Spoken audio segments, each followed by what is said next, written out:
I'm here with the Association of African Universities Television, AUTV. I just want to say that without the media, you won't know what's going on in the world. Even with the media, you sometimes don't know what's going on in the world.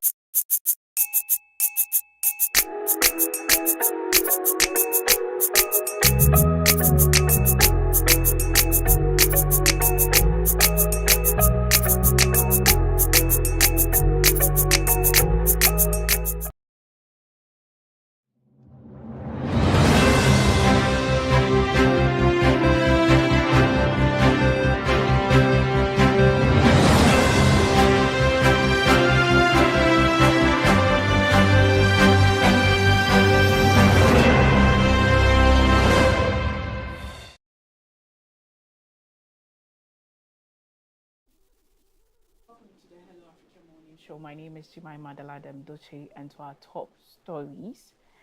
Ghana is set to hold a final funeral of 8 victims at the August 6th military helicopter crash on August 15th at the Blaster Square. The crash near Sikaman in the Ashanti region claimed the lives of the Defense Minister, Dr. Edward Omanebwama, Environment Minister Dr. Ibrahim Mutala Mohammed, senior security officials, a former political leader, and 3 Air Force crew members. President John Dramani Mahama declared a 3-day of national mourning with flags at half-mast and a wreath laying at the Jubilee House. Flight recorders and victims' remains have been recovered as investigation continue. Interim ministerial appointments have been made to ensure government continuity during this period of grief.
Moving on, 6 people were killed on Thursday, August 7th, when a Casino Light aircraft operated by medical charity Amref Flying Doctors crashed into a residential building in Nairobi's Githura area shortly after takeoff from Wilson Airport.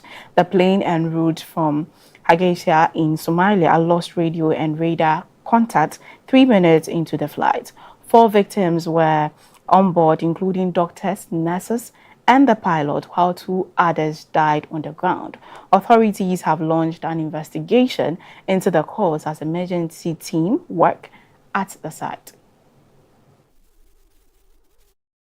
According to Kiambu County Commissioner Henry Wafula, the Cessna plane, operated by Amref Flying Doctors, was carrying 4 people, including doctors, nurses, and the pilot, when it went down, killing all on board. 2 others on the ground also lost their lives, and 2 more suffered serious injuries. The Kenya Civil Aviation Authority reported that the plane lost both radio and radar contact just 3 minutes after taking off from Wilson Airport. It was heading to Hargeisa, Somalia, when it crashed and burst into flames upon impact with a residential building.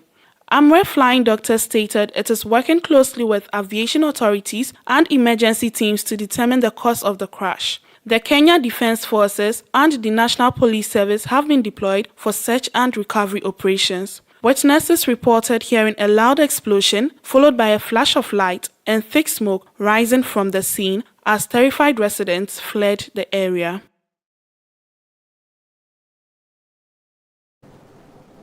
Also, the Zambian government on Wednesday dismissed a U.S. Embassy health alert warning of dangerous pollution in the Copperbelt Sinmi Kitwe area, where the February tailings dam collapsed at the Sino Metals mine spilled toxic waste into the Kafue River. The embassy, citing new evidence of hazardous substance in water, soil, and possibly the air, ordered its staff to leave, but Zambian quality test meets World Health Organization standard and there is no public health risk.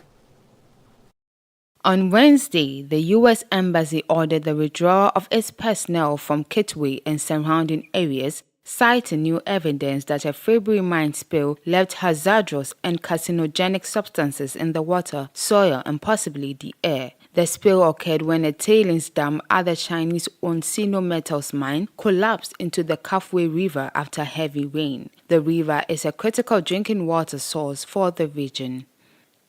The embassy's alert said the contamination posed a potential health risk through both ingestion and inhalation. But government spokesperson Cornelius Mitwa countered that laboratory results show pH levels have returned to normal and the water is safe for consumption. He said there is no longer a serious threat to public health, agriculture, or the environment, urging against unnecessary alarm. Officials say communities affected by the spill have been compensated and water quality is being regularly tested to meet World Health Organization standards. Green Economy Minister Mike Imposha said the government has acted proactively since the incident, while Water Development Minister Collins Inzovu confirmed ongoing monitoring. However, environmental groups including the Center for Environment Justice have called the pollution a national disaster, requiring urgent and decisive action to protect citizens' rights and prevent future incidents.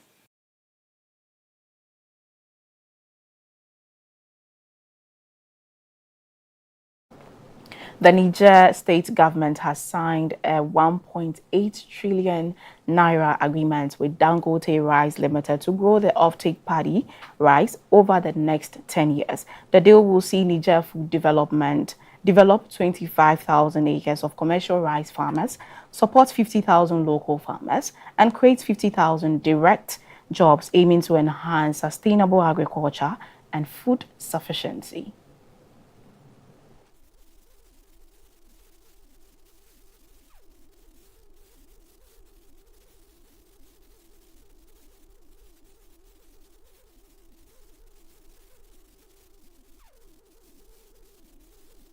Last month, Niger State took a major step toward agricultural transformation, signing a 1.8 trillion naira, a 10-year partnership with Dangote Rice Limited. According to the deal, Niger Foods will cultivate 25,000 hectares of commercial rice farms and work with 50,000 local farmers to supply high-quality paddy to Dangote Rice.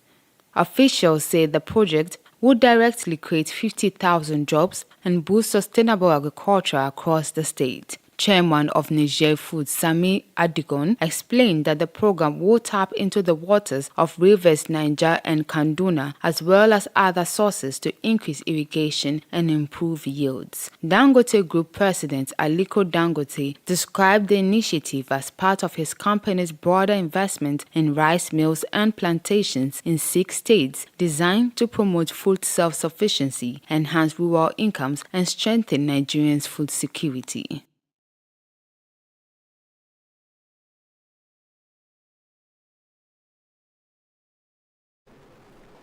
Also, France has suspended its 2013 visa exemption deals with Algeria for diplomatic and official passport holders, citing rising tensions over Western Sahara and human rights issues. Disputes include France's recognition of Morocco's sovereignty, Algeria's backing of self-rule, and the jailing of French-Algerian writer Boualem Sansal and journalist Christopher Jelzin. The standoff has already led to ambassador recalls, official explosion, and straighter visa rules, with analysis warning of the West's diplomatic rift in decades, threatening trade and security operations. It stands against Algeria, suspending a decade-old visa-free agreement for holders of diplomatic and official passports. The 2013 deal, now revoked, has allowed such travelers to enter each other's countries without visas. The move comes on the orders of President Emmanuel Macron, who has asked the Foreign Ministry to formally notify Algiers, describing the decision as a response to what he sees as continuing diplomatic disrespect from Algeria. Relations between the two countries have been tense for over a year, marked by the expulsion of officials, the recall of ambassadors, and restrictions on diplomatic visas. Tensions escalated last July when France recognized Morocco's sovereignty over Western Sahara, a position directly opposed by Algeria, which supports self-rule for the territory. In his communication, President Macron also raised concerns about the imprisonment of French-Algerian writer Boualem Sansal, sentenced for undermining national unity, and journalist Christophe Glaizes, jailed for supporting terrorism. France has rejected the charges and is calling for their release. Diplomatic observers warn that this latest measure could deepen the rift, with possible repercussions for bilateral trade, counter-terrorism operation, and the large Algerian community living in France. That is all for our top African stories. My name is Jemima Daladem Doche. Stay tuned for News Review.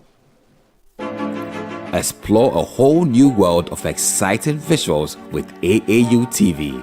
Get ready for a mix of interesting talk shows, interviews, discovery documentaries, and news on AAU TV. It's not just about watching TV, it's about experiencing something special. AAU TV reaches over 25 countries in Africa, bringing you a blend of knowledge and fun. Learn about different cultures as you enjoy the shows. If you have events or want to showcase your business, we've got you covered. Watch AAU TV free-to-air channel on satellite. Connect with us on Facebook, Instagram, and X, formerly known as Twitter, at AAU TV.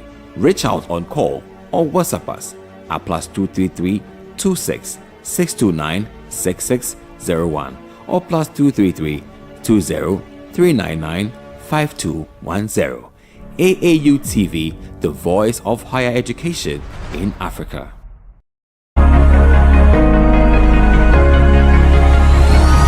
Hello Africa, keep watching AAU TV. This program is proudly sponsored by Venom Mineral Water, Share the Love, and Bigo Drinks.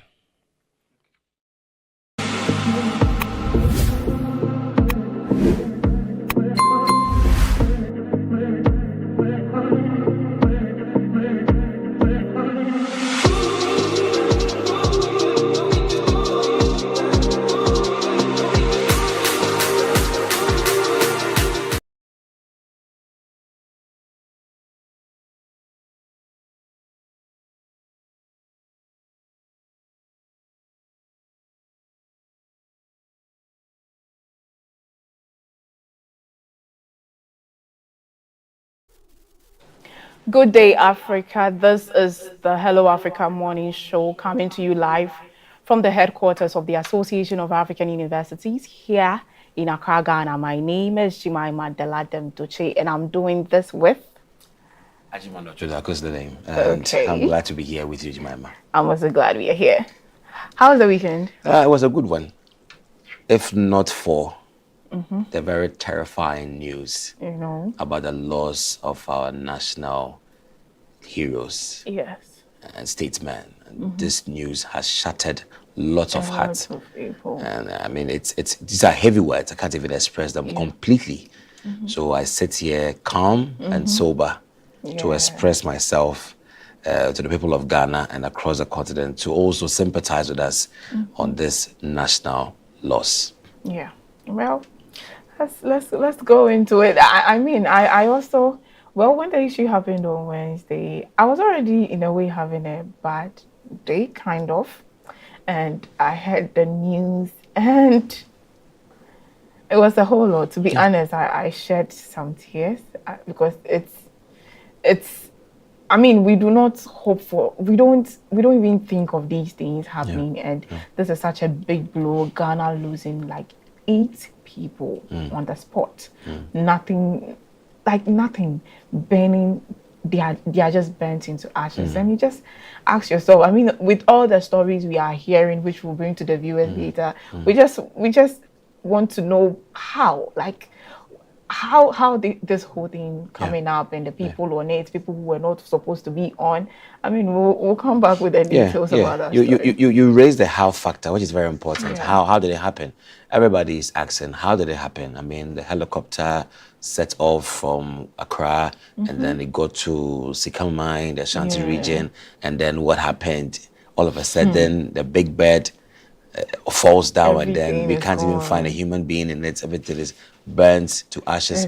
This is, I mean, it's very distressful, very distressful. And when these mysteries are just wrapped in your mind, you lose it because you want to appreciate how the causal loop worked. How did it work? How did what happened to cause what? And then we got what results. But when you have to wrap your head around it, and then you get to that Hydra head state where you can't really get it, then you know that's very disturbing. Yeah, I personally, okay, so I think from the information or from the little research, I realized that an helicopter from here to the where they were having the event, I've forgotten. Is it Takoradi? It's Obuasi. Yes, sorry, Obuasi. It's 40 minutes. Yeah. And if 40 minutes, I mean, you sit in an helicopter, then in 40 minutes, I mean, 30 minutes into the journey, this thing happened. So I'm just trying to put myself in their shoes. I mean, when things started going off, what were they doing? Like, how did they feel when you see your life right in front of you and you see that such I mean, tragedy is about to happen, and you just can't seem to, I just want to put myself in their shoes and see how they were feeling, seeing their life right in front of them, and seeing that this is what is about to happen, and it's between life and death, and their thoughts, and then all that. It's just so sad. It's simply so unbelievable that we have this.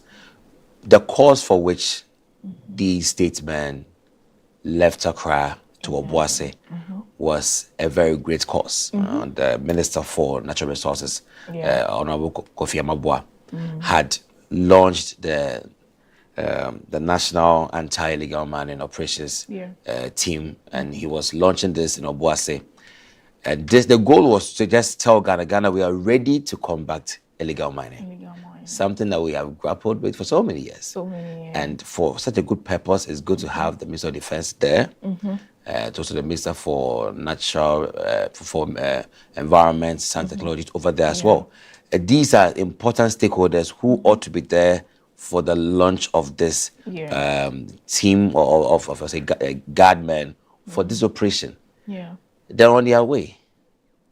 Lately they didn't even get there. The weather, the climate sequence in Ghana has changed. And that's where we begin to appreciate climate change. That we know that at least for August, we should appreciate some sunshine. But we're still within that humid stage where you can find little drops of rain here and there, some parts mild rainfall, the cold weather and all that. And we hope it doesn't continue to December. But it seems that it will stay with us for a while. It will stay with us for a while. And then you leave Accra hoping to make it there in a quicker time. You get there, and then I don't know what happens if there was, they were in a forest, setting. And I mean, we heard that there was a collision with a tree, or there was a clash with a tree, or a tree got contact with the blades or the tail of the chopper, and then all of a sudden it falls. And the chopper falls down, and then complete flames, and then everybody is in flames. This is something that we cannot record. I mean, we can't record this is kind of death. It's very depressing because you can't even mourn your loved ones. Who are you mourning? No, the bodies were in a very, I would say, very bad state. Very bad state. They were so burnt you couldn't tell who was who. They gathered the ashes or any objects in there, and for DNA experiment in South Africa, just to check to see that this is this person, and this is what we have come off as a country to ascertain. One thing too that prior, apparently the president was the one supposed to go for this this whole event. I think with Sami Jane Fee and then General Mosquito and these people. And all of a sudden, the president couldn't make it because Assemblies of God had a program and they invited him. And it was kind of a back and forth. I think the Assemblies of God pastor came out to do a video, which I saw that at a point the president was like, oh no, maybe he can't come to the church program. And even Ivory Coast also invited the president together with his wife. Yeah. And I just look at all in the space of whatever days or whatever moments it took, president couldn't make it. Someone should go and represent the president, Omane Boama, and then Mutala. And first it was even Mutaka. And I learned Mutaka was forcefully brought out. Minister of Interior, yeah. Yes, by the Minister for Finance, Ato Forson. And then now Mutala went. And you see this shift, president, this person, come out, this. And you look at how, there is such a change of lives. And I'm imagining how even those who didn't go, those who were supposed to be on the flight, and who didn't go, like the president and the rest, how they will be feeling. It gives room for lots of speculations from people who are on the sides of this storyline to just sound a word that, oh, we predicted this. We have some prophets out there saying, no, we predicted this death. We haven't had a prediction and weren't listened to. I'm like, but it's just so unfortunate that we don't hear these prophecies. They only come out to predict or to affirm the predictions when things happen. I don't know how prophecies these days work.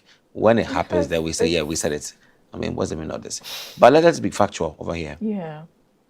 The president's inability to attend this event was more of like, one would say it's a blessing in disguise, because at least if he had gone, what would have happened? But I wouldn't say so. He made a choice that, well, I would go for this program. I learned his wife also, the first day also made this very conscious effort to ensure that he makes it to this program, because he had committed to be there for a longer time. So, that could have been it. And if the president couldn't make it to any event, somebody should represent him. That's true. Yeah. What I think we should be looking at over here is what happened to the helicopter. Exactly. Was it a latent malfunction in the helicopter that may have caused this crash, or it was just a normal disaster? Because disasters happen, it happens. You can leave home with your car, everything's fine, and then on your way to work, you can just feel that your brakes are not working. Yeah. These are, I would say, mechanical malfunctions that happen to people. Unfortunately, these are disastrous. So it happened, and then we lost these people out of that disaster. These things happen. It's an automobile device. Things can happen to it. But I'm just trying to sound this one to every Ghanaian out there or all Ghanaians who take advantage of these disastrous moments to make themselves feel relevant. I think that this behavior should stop, because you distort the mindset of the country. Yeah. We are torn between reality and then some different spiritual realms. You understand? People saying that we should run the country through the spiritual realms. Whatever happens in life happens. This crash happened in the spiritual realm. Somebody is claiming this, and you have these divergent thoughts. We can't move on as a country if we entertain these things, where people of the spirit do not come and tell their own versions of why people die. Yeah. People die every day in this country. These people are statesmen, so everybody has their attention on them. But today, if you go to Kolebu, if you go to Rich Hospital, people are dying at every moment because of their conditions. On the road, people are falling sick. Even in Kaswa, Kaswa on your way to Winneba, there was a road construction. They had to plant a dynamite in there to blast the road to get a deeper pathway for the road. And this blasting was supposed to last for, it was targeted at a time. Okay. But I think the time was miscommunicated. People died in that area because the blaster, they were out there. They died. Yeah. And nobody, it wasn't a typical matter. If you go to the eastern region, there was a very grievous accident that took the lives of 16 people who were buried in a big hole. Yeah, that's the kids, the youth who were coming from I think a church program. Yes, sure, and it wasn't a national issue. It was just overlooked, and we are okay. I think that is also one thing people are talking about, that when these things happen, we don't talk. And then prior to even the helicopter crash, I mean, these 16 people were gone. Yeah. And people were sending, I mean, condolences, and it wasn't, the government having said it wasn't of national concern, but these are Ghanaians. But when this helicopter issue came up, I think in the president's speech, he made mention of the 16 people who lost their lives. Yeah, definitely. I mean, he had to do that. Most definitely, he had to address the fact that yes, about where that prior to this we have had very other previous events, but I'm not going to sit here and base that. That perhaps that was a retribution. Never. All I'm saying is that people's lives are lost at every moment in time. But this one is a special case because these are statesmen who are on the line of duty for the state. And it is as disturbing and depressing like any other death that we recorded this year.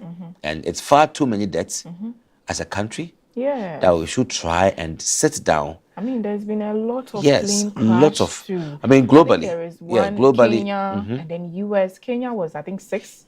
US was, I think, 2. The India one too. Yeah, and you this realize, year, I keep asking myself, what really is causing the plane or helicopter crash? Because it's too much for a space of. There's too much death and too much. There's just a lot to really. I mean, we haven't even delved into the political class and how they are dying, the rate they are dying. Just last year, towards the elections, lawyer Kuma passed away. We entered this year, we found the MP for Akwetia, and there's Kumi, a young, vibrant MP who also died due to blood pressure. And then we have this one too. You may ask questions. What is happening to our political class? Is everything okay? What is happening to our country? Is everything okay? A lot is really so going on. you ask yourself, when we gather to pray as a country, what do we pray? What do we pray about? What kind of hearts and mind do we stand there? Are we pretending or are we serious? What are we doing? What are the lines within our parliaments? Are we really serving the country or we are really competing against each other? Because a unified legislature, a unified judiciary, a unified executive goes a long way to also defend our spirits as a country. But if we're divided, spirits are opposing each other and things happen. I think that we should sit down as a country and reflect on our political procedures and see the need to be united in one spirit to serve Ghana and not to be against each other because we are tired of losing each other. But it's very unfortunate that in these times people are still basing it on politics. That okay, so the MPP was off, now the NDC. You know, this is not to take us back. But when Mahama came into power some years ago with Atta Mills, we lost Atta Mills. And then now it was Amy Sata, and then now this is happening and people are just trying to politicize. It's so unfortunate that we are losing lives, we are losing intelligent, brilliant people. Look at Omanebu Mutala. Look at these servicemen who young servicemen who have very great ideas for the nation, and we are losing them. And people sit on the internet and say all sorts of things, trying to politicize these things. And families are on the internet. Children of these people are on the internet. They are reading, they are watching. And one other thing is the fact that some of these big media houses went the extra mile to show these bodies, and it was very, very unethical. I think people were even talking about it, that you don't go these extreme to put people's such bodies and such things out, because families are grieving. People's hearts are broken.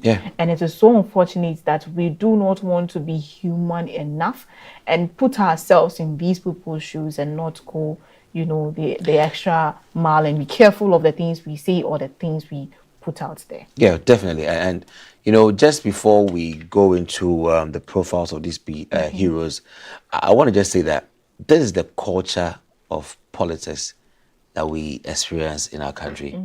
It's more of the cat and mouse kind of thing. You hate me today, tomorrow I hate you, and then we go on. But not with human lives. It gets that way. Wow. I mean, it's sad. So, I mean, if you've been following the story over the week, you realize that we have lost very, very important people, both in government and also in our security forces, the likes of Dr. Edward Kofi Omaneboma, who is the Minister of Defense. We also lost Dr. Ibrahim Murtala Mohammed, Minister for Environment, Science and Technology. We also lost Alhaji Muniru Mohammed Limuna, Acting Deputy National Security Coordinator, Dr. Samuel Sapon, Vice Chairman of the NDC, Samuel Abuaje, former parliamentary candidate.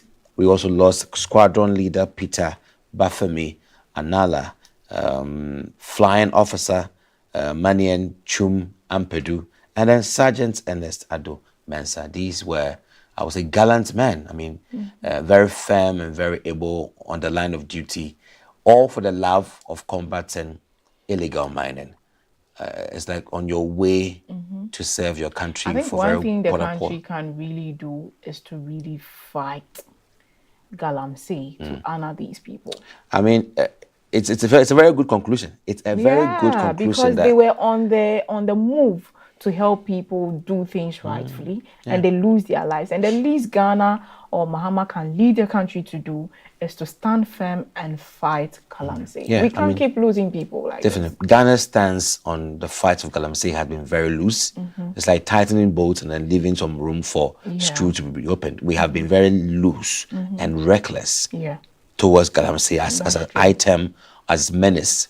We all know how Galamsey had destroyed our country for so many years. Our water, our plants, our crops, everything.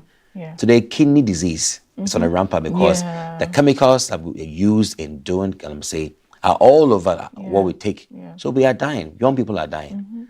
So have we not seen enough? Exactly. Have we not had enough of effect of Galamsey for us to have a unified front in fighting it? You found lots of attacks, propaganda and all that. That, oh, you're not doing very well. One government, I sat here and I said that one government says, oh, declare a state of emergency. Yes.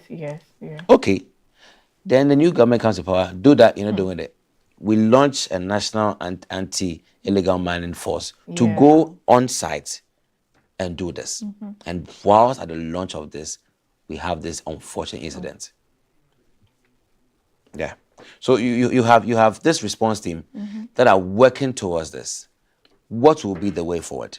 The Minister of Interior some months ago said that Ghana cannot prosecute foreign nationals who are found engaging in Galamsey. But when you travel to their country and you are engaged in Galamsey, they will not extradite you. They would ensure that you are prosecuted in their country. Why are we not willing to also prosecute these foreign nationals? What is at stake? They are caught just like any other Ghanaian is on the grounds. They are actually they are on the grounds. They are caught in crime. They should be prosecuted. Arrest them, prosecute them, jail them. Because if you were in a country, they wouldn't send you back. They would do that to you in your country. So why not? Why not? So these are just very sad and unfortunate approaches that we should correct. So based on this loss, we should be very serious about Galamsey. Yeah, we should be. Yeah, and we have a guest online who is representing us, right? Yeah. Yes. Divine Edem Kwajode. Oh, yes. Divine is a policy advisor, education policy and advocacy for the All African Students Union. Divine, are you online? Yeah, morning, and thank you for having us. All right, Divine. This morning you join us because we are discussing this very tragic story about the loss of these 8 gallant men, and one of them being Dr. Ibrahim Murtala Mohammed, had been a veteran, has been part of the All African Student Union movement for so many years. He had been a Secretary General for ASU and also had stood firmly for the cause of African unity and also students' mobility across the continent. You are also policy advisor with ASU. Do you have any sentiments to share on the loss of this veteran? Once again, good morning to to you, and good morning to your viewers. It's a very tragic situation. Most fortunate. The death of anyone is obviously very sad, but the circumstance sometimes make it quite bearable. But as for this one, the manner which we have lost leaders, we have lost servants of the nation. It's very tragic, and I do not think that we can find the appropriate words to describe what has happened. Those are my initial comments. Yeah. Adjust briefly your camera so you can be seen fully. Is it better? Oh, like it. I believe by now you should have sat as a team to find out how you could either honor your fallen hero, Dr. Murtala Muhammad, Ibrahim Muhammad, and right from your table and your decks, having known his record within ASU, what can you say about him? How transformational was he within the ASU space that the world should know today? Well, I was Secretary General for ASU between 2004-5 and 2008. A lot has been said about his conviction, his religiosity, and all of that. I would focus more on him as a Pan-African ideologue. And so he was very much convinced mind that Africa needed to unite if we were to leapfrog to development.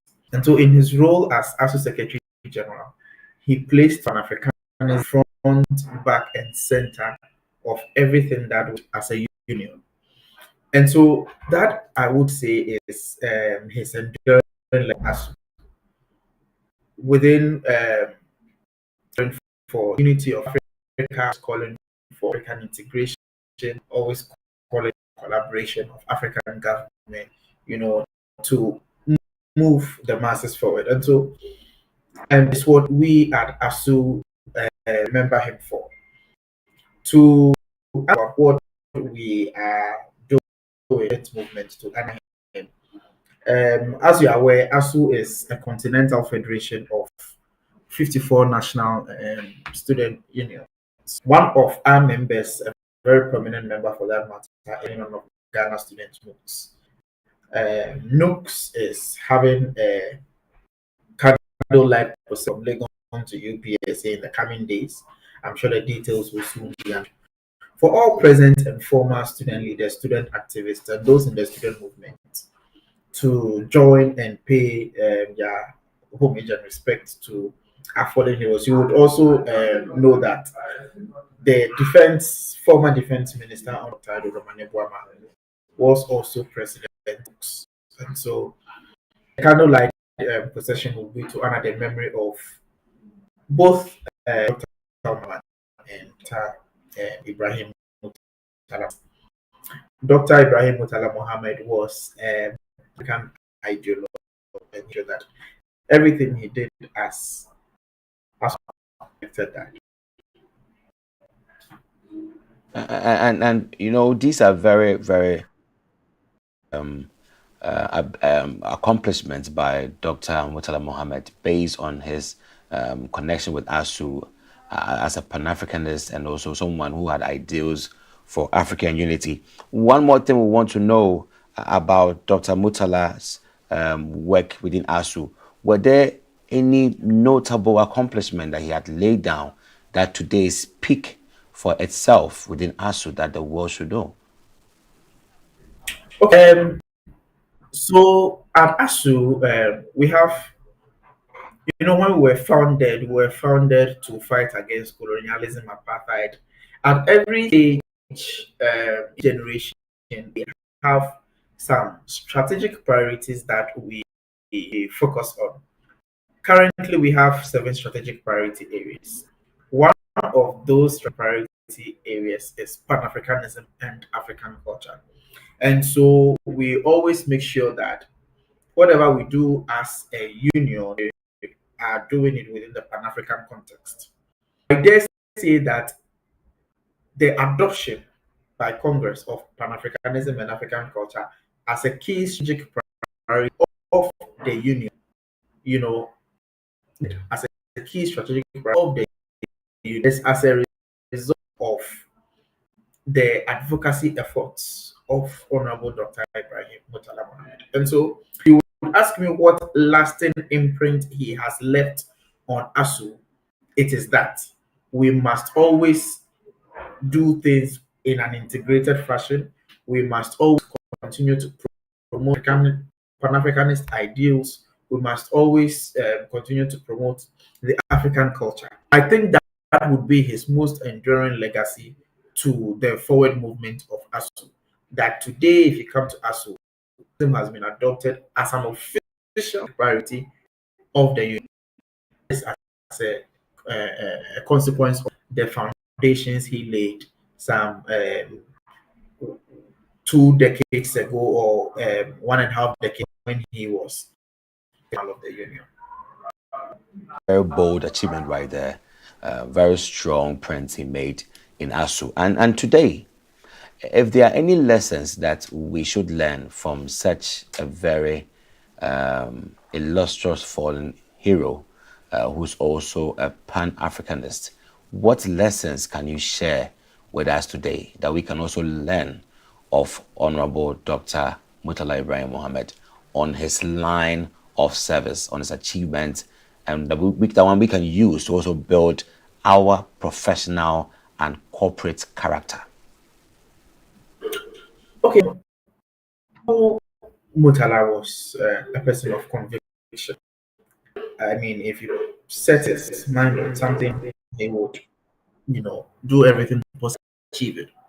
Most importantly, he was someone who led with integrity and always spoke of the importance of integrity leadership. And so it is something we all in our private and public lives have to emulate, that we must strive to serve or lead with integrity. We must always remember as that we have been put in positions of trust to work for the people, to work for the masses. And I think lost of was modest. He was always humble. And one thing that struck me is that he mentioned once, some years ago, that when he was deputy minister in the first government of President Mahama, he lived in a shared house, what we call compound house in Ghana, of different flats. I mean, that is very rare for a public leader. He had to be persuaded, obviously, to move out because obviously it had security implications. But that is, the modesty which public office need to approach their work. So that is that we can emulate his integrity and his modesty in both our public and private lives. Important virtue for anyone out there, any young person or any individual who wishes to climb up the ladder in public service, to always have integrity and strive always to protect your integrity. And I think that Honorable Dr. Murtala Mohammed Ibrahim did exactly that. I mean, one impression I have of him is integrity. I've listened to him several times, and he's always emphasizing the need for anyone to build their integrity and not soil it with any acts of corruption. There's a video we have right here, and that is depicting one of the sessions with the ASU leaders, and we would like to see that video. Let's all watch the video and then experience and how the Honorable Murtala spirit is like. Environment. What I started, to do was to engage the various agencies under my ministry And almost all the agencies under the Ministry of Environment, Science and Tech, their core mandate and functions are to research and innovate. So I visited these institutions and I was flabbergasted. The enormity of research output done by these research institutions. And then unfortunately, those outputs are left in the shelves to gather dust. So what I intend to do, and I have the 100% support of His Excellency the President, and Prof, we are organizing the first Environment, Science and Technology Forum, where we will create a platform for research institutions, academia, and players of the industries to be brought together so that they can be exposed to the research outputs that are already existing. It will also be an opportunity for them to challenge research institutions to conduct researches that are tailored to what they are doing. So I think that we are getting there.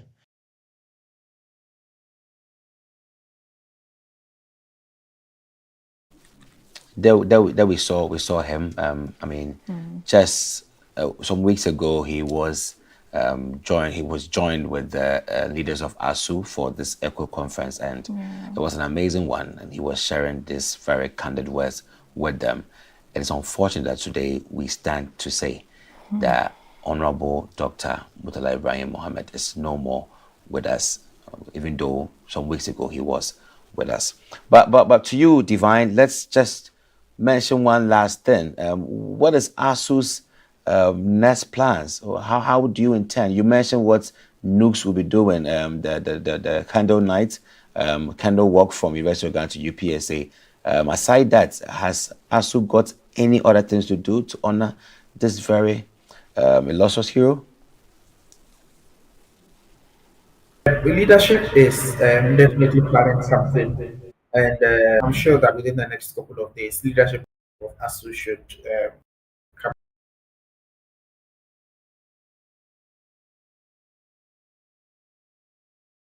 Divine, for your participation and your comments as well. Divine is a policy advisor, education policy and advocacy for the All African Students Union. You remember? There we have it with Divine. So I wanted to read a little brief biography of Dr. Murtala Mohammed. He was a trained teacher from Tamale College of Education, and he later obtained a master's degree in development planning and international relations and diplomacy from the Kwame Nkrumah University of Science and Technology. In 1999, during his student years, he served as the General Secretary of the All African Student Union, that is the ASU.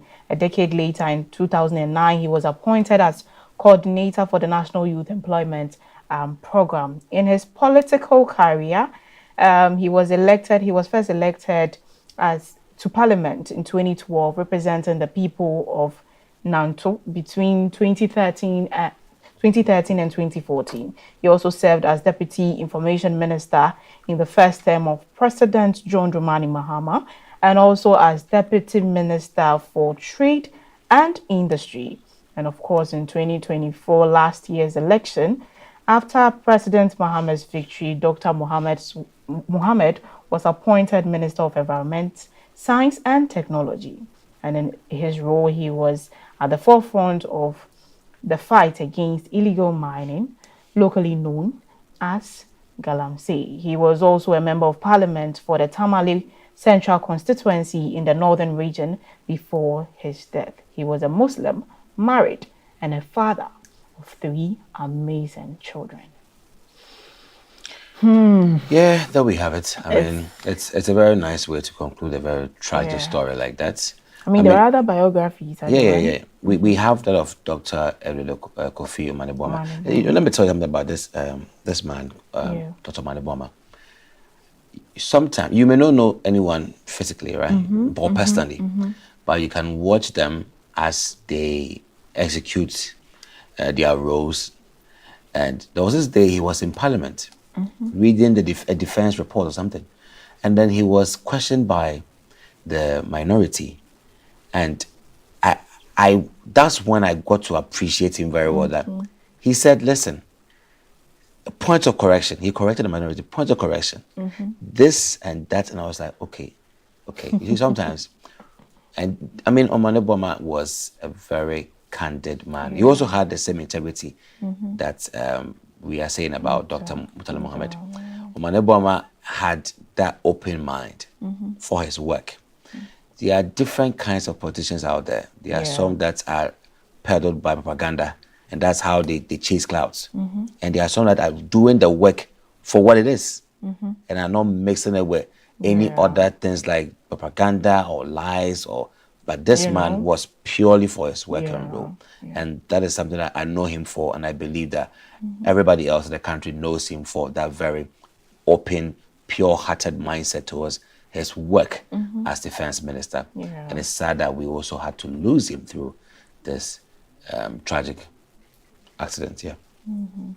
So we wrap this up.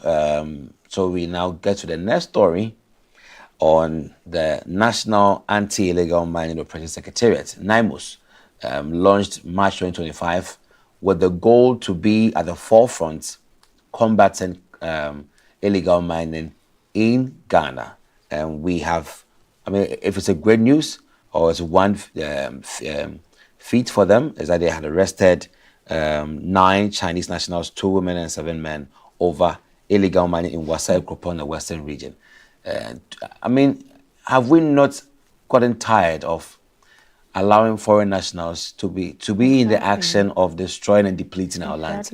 Come on, Ghanaians, what's happening? You know, most often the news I mostly hear about somebody being arrested for illegal mining, let me say Galamsey, is you find the foreigners in this all the time. And I don't know why it's rather foreigners and not our people. Or is it, I ask myself, is it our people who are sending these foreign nationals because they do not want their face in there? Or it's just the foreign nationals who have seen something very valuable in Ghana and trying to explore the land and trying to do all these things? That's one question I've been asking myself. But of course, you can't really always know the truth So I mean, these things. Remember, the point is, all of these menace that we are recording in our country starts with us. Now, what right or authority has a foreigner got in our country, even to the extent of partaking in an illegal activity, if not with the help of an indigent?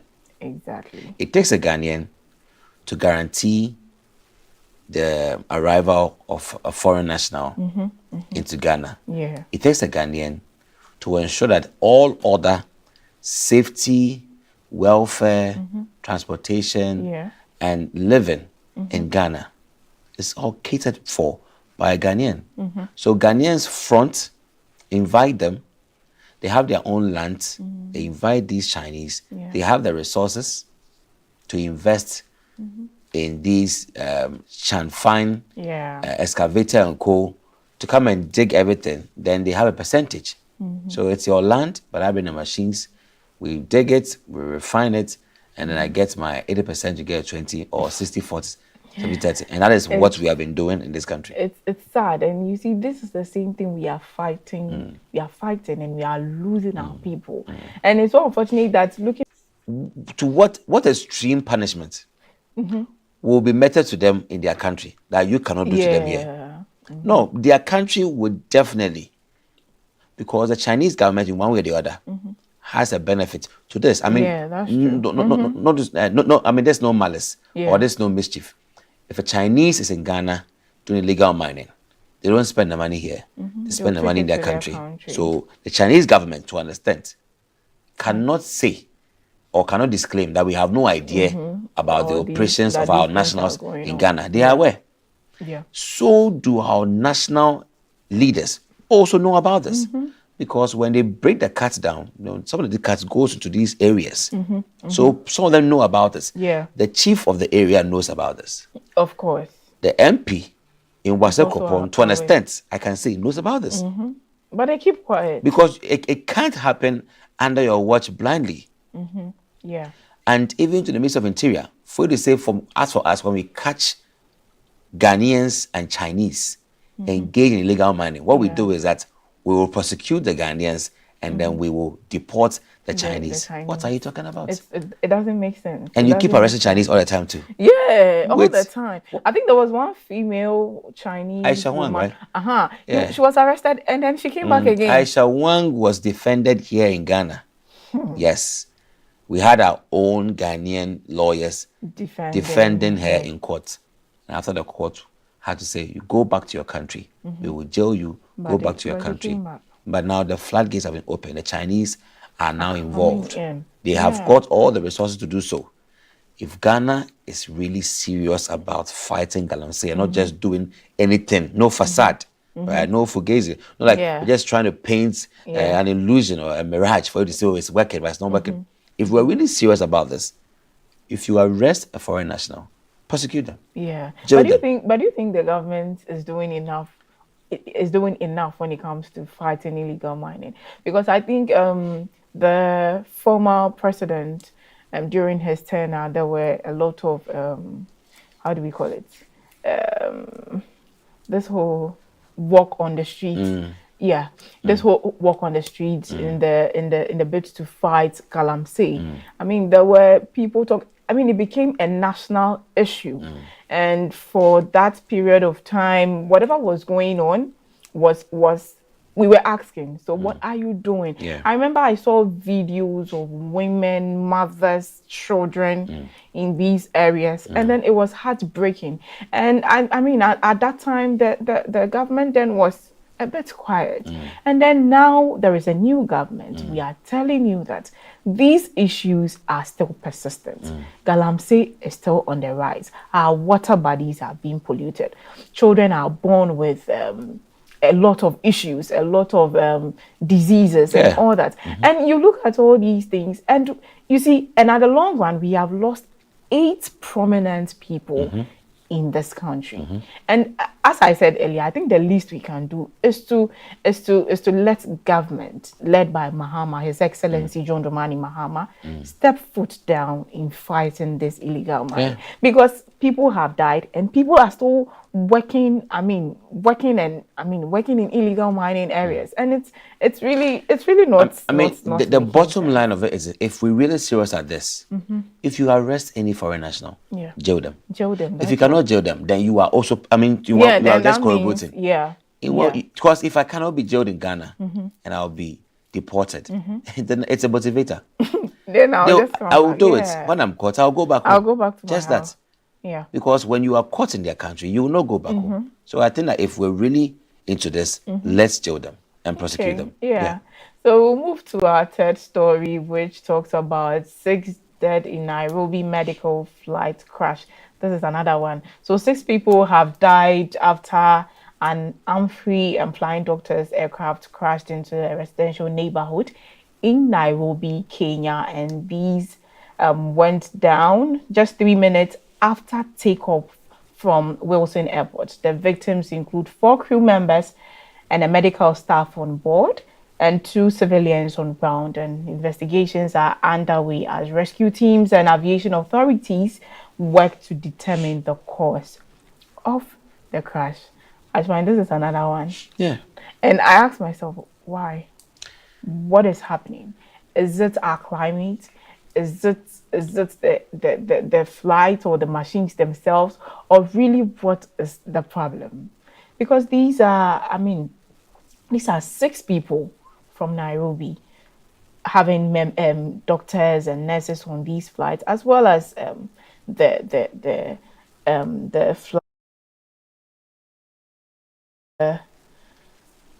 civilian, as well as civilians themselves. And right now there is an investigation going on. I just want us to talk about what we think really is the cause of these flight crash or plane crash or helicopter crashes. If you really, if you look at the story, what it really tells us is that there was a mechanical failure. And one is asking what exactly went wrong within the due diligence stage before every flight takes off and every aircraft takes off. It takes off after some very procedures are accomplished. So you start the engine, you must check a lot of things even prior to it's being ready on a tarmac. there should be some other checks. We have engineers checking the engine, the turbine. I mean, we want to check everything. All the mechanical acumen in there. You want to check it very well to see if everything's okay.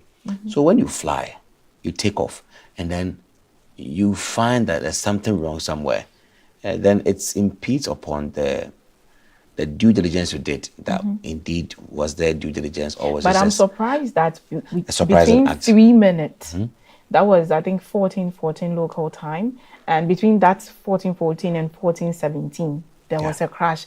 And as you are saying, there's supposed to be checks. I mean, try and check if the plane is in good condition, I mean, to travel with, and then all these things. And then between 3 minutes, I asked myself, so between the time they checked and the 3 minutes that it got out or it started to fly, that was when all these things just happened, and then there was a crash. It's unfortunate. I mean, if there isn't any mechanical fault, there was an engine malfunction, so fuel leakage, or there was another plane that was approaching, so they collided. If these can't be ascertained and founded clearly, this is the cause, then you have a lot of confusion. I mean, you are despaired, because you want to know, is it that our planes that we import are all a bit, are they old enough? Some people, we can't afford to buy new planes. So we buy, already used planes, 50-year-old, 10-year-old planes, 5-year-old planes, and you have to service them regularly just to reach up. I mean, should we be using private jets? We pay a lot per hour just to save a lot of people. I mean, we should know what's good for us, because at the moment, there's a lot of confusion based on what we are hearing. An aircraft that flies off after all the checks are done, then whilst in the air, they find mechanical failure. You can't even tell what exactly happened. These are all probable causes. Was it the weather condition or other operational maybe issues. The pilots were not in the good state. You can't really tell what's happening. Interesting. When you can't find out what exactly was the issue, it's very depressing.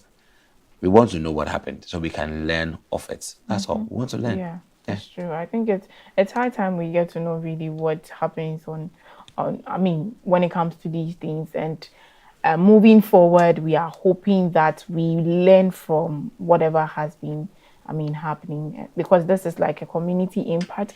The same way we are going through a lot. Nairobi, Kenya is also going through it. But I think for them, some people survived. I think some people survived, unlike Ghana, where we kind of lost almost everybody. We actually lost everybody. Yeah. If you look at the story very well, because of these stories about the air, the fear, the anxiety. Now if you have a flight, you are a bit shaken a little bit, because you're nervous, you're anxious because you don't know what's happening in the sky. You are not part of the team that does the engine check. If I was part, I'll make sure I go with my spyglass and show that everything is okay. But I think one question everybody keeps asking is that is there no parachutes in these helicopters in these? Helicopters, parachute? No, they are.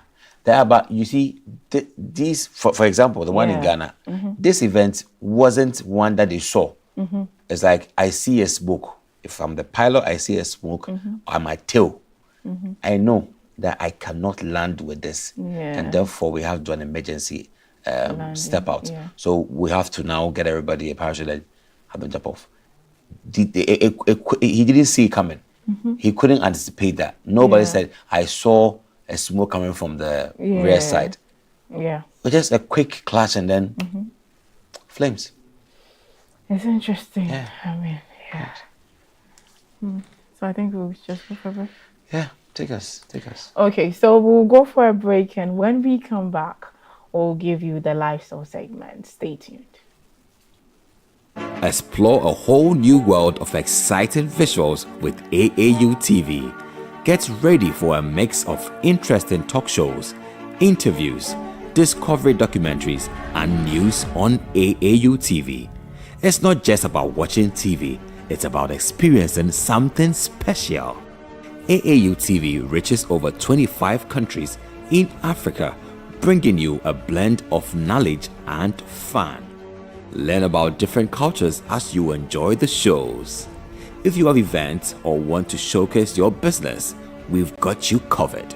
Watch AAU TV free-to-air channel on satellite. Connect with us on Facebook, Instagram, and X, formerly known as Twitter, at AAU TV. Reach out on call or WhatsApp us at +233 26 629 6601 or +233 20 399 5210. AAU TV, the voice of higher education in Africa.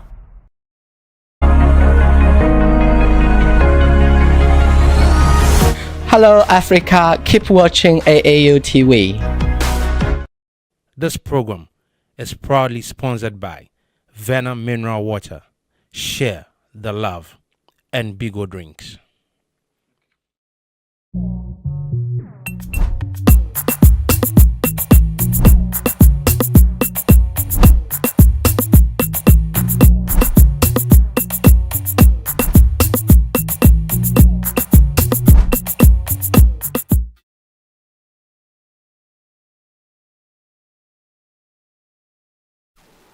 Welcome back to the Hello Africa Morning Show, and this is the lifestyle segment.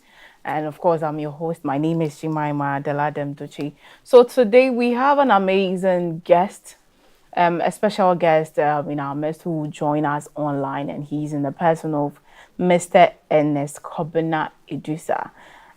He is a Ghanaian artist who has earned global recognition as one of the 30 finalists for the prestigious 2025 Lowell Foundation Craft Prize. Selected from over 4,600 entries across 133 countries, his work blends cultural heritage, innovation designs, and meticulous craftsmanship. This milestone places, of course, Ghana's artistry firmly on the international stage and highlights Africa's growing influence in global craft and design. And I'm sure someone will ask, what is the Lowell Foundation all about? It is the Lowell Foundation Craft Prize is an esteemed international award celebrating craftsmanship and creativity, and then is established by the foundation. And this prize acknowledges artisans around the world working in traditional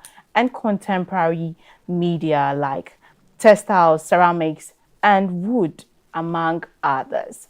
You are welcome, Mr. Ernest Kobina Idusa, if you can hear me. Yeah, I can hear. Please, can you hear me? Yeah, I can hear you. Okay. Hope you are doing well. I'm doing good. Yourself? I'm doing very well. So today we want to talk briefly about your work. But first of all, let's start from, I mean, how did it begin? How did your interest in craft or art begin? Okay, that's a nice question to ask.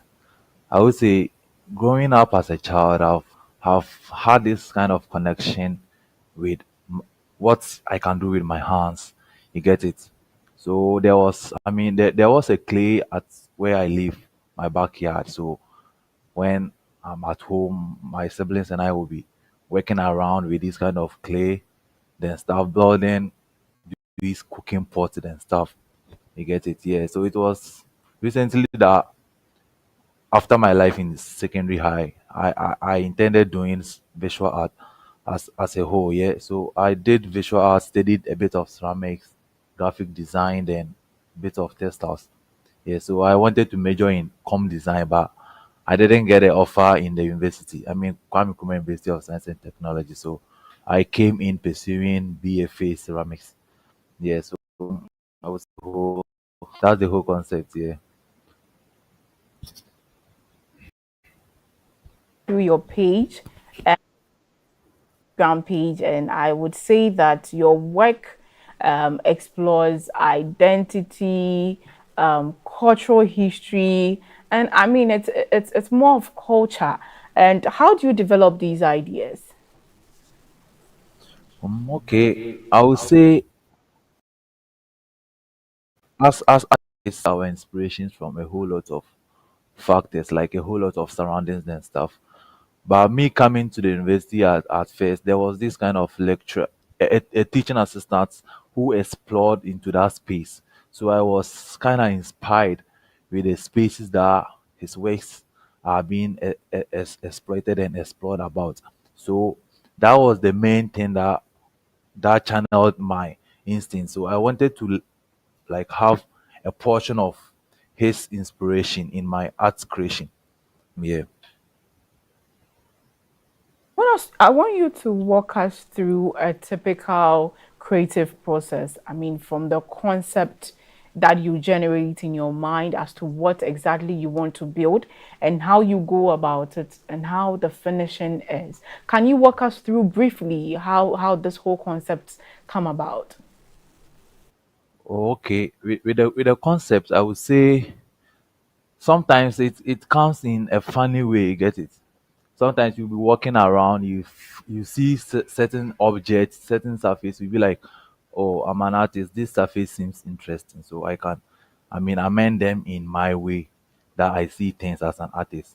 So for me, I would say I'm very interested in forms as a whole. Like, let's say how a cylindrical form is and sphere, rectangular, angular forms are. So I'm very interested in those kind of forms because with my practice I do focus on the aesthetical aspects rather than me making the form that complex. So I do my best on the designing aspects, then I do less on the form. I normally have my work like on a street, or let's say about surface where I can create my, yes, that's how I do my works. And there are a couple of techniques that I use. I use drawing, then slab making. Yeah, then a bit of modeling or quelling. Yeah, depending on what I want to achieve. Yeah. That's very, very great. I like the how um creative that you are, looking at how your inspirations come and then what goes into the whole molding of whatever you want to do. But before we continue the conversation, I would want us to take a look at a video.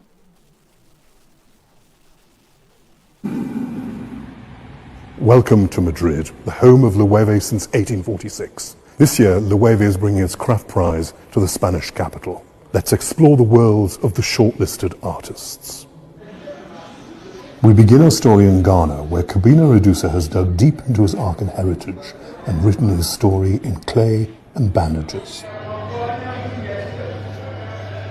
As a victim of broken home, I explore the annals of my family past. Each fragment, each memory becomes a source of inspiration that finds its voice in my medium of creation.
That is great. I mean, that's a lot of art going there, Mr. Ernest. But before we talk about the Louvel Foundation, I want to know. I see you drawing or sketching some lines and some art around these things that you have built. Are they symbols or are they just something you make up in your mind and then try to just put it together as a design, or they represent something indeed? Okay, with the aesthetical purpose of the designs that I draw on the work, with the symbols, I first use Idinka symbols in decorating my works, but now I've kind of changed my way, because these Idinka symbols, though they have meanings and stuff, but I see them like me being a migrating artist. I have to migrate in terms of my designing aspects, then symbols development. You get it here. So I would say these new symbols that you see on my works, for me, I don't know the meaning of the works, sorry, the meaning of the symbols, but as an artist, I listen to the material, and sometimes certain story or certain words that you want to cut across doesn't have, to me, doesn't have like, to me, I don't have a word or something that I could speak with. So I intend depicting them in symbols. So for me, I don't know whether these symbols could be a future clay language or something from the past. Yeah. The Louvel Foundation Craft Prize. How did you hear about them, and what really motivated you to, participate or enter such a challenge? Okay. Thank you for that question. I would say with the love way, like before God and man, I had no idea about Lowe or something, So with my IG account, it's mainly official. I follow these kind of art magazines, then only ceramics artists, interior decorators and stuff. So there was a friend who, David, yeah, who prompted me that UNS, there is this exhibition going on, like more like a competition. So if you are interested, I was like, oh, okay, I'll give it a try. So initially, I submitted my portfolio, everything, but I was like, I'm not sure I'm going to make it through this thing because there are a whole lot of. I checked their website in the previous years, the works. Then I mean the collections that they accept in were very wild, and I was like, these works are way above my standard. Me being in Ghana here, these glazes and stuff that we use in finishing our works are limited to us. So we normally do our works, have them fired. I mean the terracotta state, then you leave it like that. Either you paint, if you have money, you can, I mean, render it more. You get it? Yeah. So initially, I submitted my portfolio and stuff, but I was at the back of my head, I was like, no way, I'm going to get accepted or something. Yeah. So I was in home. I was actually sleeping that day when the call came in that I've been selected as a Lovell finalist. I was like, wow. And then initially I was asleep. I nearly hung up the call, but when I was on the call, I listened to the man speaking. I mean, the voice was way off our tribe. Yeah. So I checked the location of the call. Then it was Madrid. Then I was like, wow. So during the call, he stated a whole lot of factors. Yeah, I've been selected. They will be sending me emails and stuff regarding the works when they will be coming for the works and stuff. So I was like, cool. But then I was in Takrady, so I was like, when I'm on I will come when I'm on campus, I will have all those files and artworks secured for packaging and stuff. And God being so good, they came, brought their card and stuff. Then actually the works went there before I came. I went to Madrid. Yeah. To Louvel Foundation Craft Prize. You named the work "I Still Face You." What prompted the name of the work? I mean, why that name? Okay, so I still face you is very personal to me. Growing up as a child, I've been with my parents. I mean, my mom and my dad. So it was during senior high that there was this kind of grudges between my parents. Yeah, so actually it was my father's fault, yeah, because I witnessed everything. Get it? Yeah, so they got separated. So me growing up with them, and later on he leaving, like he's pulling out, it was kind of a void to me, like me then my siblings, because this kind of father love, mother love, they all work as a whole. You get it? Yeah. So me at a point in my life, seeing my father no more, then I'll be only, I've been only with, like I've been with my mom and stuff. I was like, it's kind of tormenting. You get it? Yeah, because as a child you have to have the father love and a mother love. There are certain things that your mother wouldn't teach you and stuff. You get it? Yeah, like your father has to put you on certain rules and stuff. Yeah, so it happened like that during my university level, or it has been my mom who has taken care of me and stuff. So as an artist, I think there isn't any big inspiration for me rather than like being inspired from my personal instincts and stuff. Yeah. So that those 3 weeks was very personal in depth. Yeah. I mean, talking about my personal feeling, like what goes through me and stuff. Not having that kind of father love and things. But respect to my mom, like she has done a lot.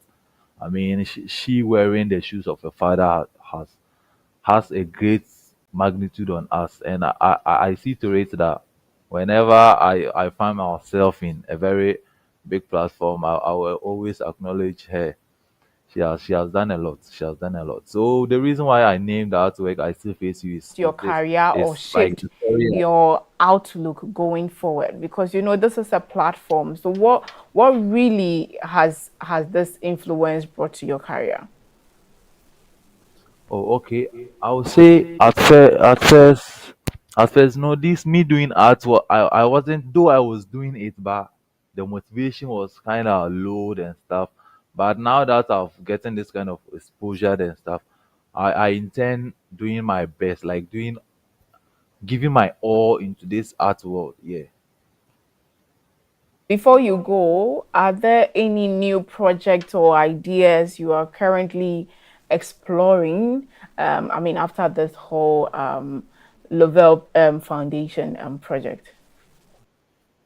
Oh yeah, yeah, yeah, yeah. With the videos that you showed, you could see there that I've started some new series with this kind of, which seems more like me weaving with the clay and stuff. Yeah, redesigning the Greek civilization of their of commodities and stuff. As an African artist, I've learned from their culture, and I intend, I mean, depicting those culture in our culture. For our civilization, I would say we only have the pots, the asanka, the ahina for asanka for grinding, then cooking and stuff. Yeah. So I intend bringing those kind of Egyptian culture in our culture. Yeah, just creating a dialogue of conversation. Yeah. Okay, so thank you very much, Kwabena Edusa. It's been an amazing time having you here on the Hello Africa Morning Show. We wish you the very best. Thank you. Thank you. Thank you. You're welcome. Thank All you for right, the sure. opportunity. Okay, thank you. All right. So we'll move on to our next story for lifestyle. I know, I think over the weekend, was it yesterday or Saturday, I saw Davido and Shoma, something setting up for them. So there is a story here from them, and it talks about Afrobeat superstar Davido and his longtime partner Chioma Roland have officially sealed their union in a lavish white wedding held in Miami, Florida. A couple's journey filled with love, loss, and resilience has captured the attention of fans, of course, around the world. So Davido, as we know, was born David Adeleke, proposed to Shoma in 2019, marking the beginning of their public relationship. Their romantic phase and rocky phase in 2021 amid rumors linking the singer to another woman. Then in October 2022, the couple suffered an unimaginable loss of their first child, Ifeanyi, tragically drowning in their Lagos home. And in March 2023, Davido confirmed they had illegally tied the knot. And later, in October 2023, again, the couple welcomed their first twins in the United States, a symbol of healing and renewal. Their traditional wedding ceremony took place in Lagos, June 2024, drawing dignitaries, of course, celebrities. We know Davido is not a small person. Davido is an international person when it comes to his works in music. So in April 2025, Davido also announced plans for their white wedding in August. And on 9th August, we all saw the pictures on social media as he shared their pre-wedding photo shoot on Instagram with caption, Davido 2025. In the same day, images and videos surfaced from the vibrant Havana night themed celebration in Miami. So in the lead up to the event, official wedding invitations were sent to guests, and of course, the code was a black tie and an evening gown, no white or cream. So, I mean, this move is believed to be deliberated to serve those colors exclusively for the bride and groom. And I think that's good, because Davido and Chioma, you've really done well, because I think most often than not, when you invite people for your weddings, they try to blend in your colors and wear what you are wearing and try to take your colors and wear the same thing. So you realize that sometimes people come for wedding ceremonies and they are blending in with the bridesmaids and all these things. So on Sunday, August 10th, Davido and Chioma said "I do" at their white wedding in Miami, surrounded by friends, families, and stars across the globe. So in a heartfelt speech, Davido described Chioma as his love, peace, and home. But let me ask you, who is describing you as their love, their peace, and their home? This is the lifestyle segment on Hello Africa Morning Show. My name is Jemima Daladem Doche, and we have come to the end of our show. Have a good day and stay safe. Make sure you take care of yourself. We'll see you same time next time. Bye. This program is proudly sponsored by Venom Mineral Water, Share the Love, and Bigo Drinks.